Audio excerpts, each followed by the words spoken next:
একটা ছবি দিলে দিই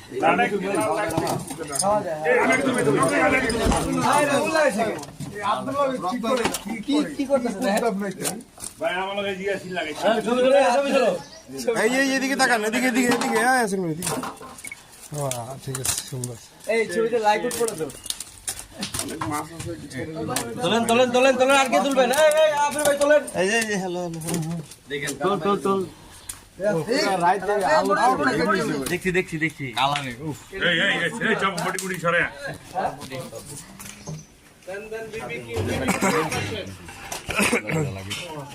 দেখি একটু ঠিক করে রেখে এই যে এই যে এই যে এই যে এত মাছ রাখবো না আমি কিন্তু বলছি ভাই মাছটি পুকুরের সিস্টেম এটা ওই দেখেন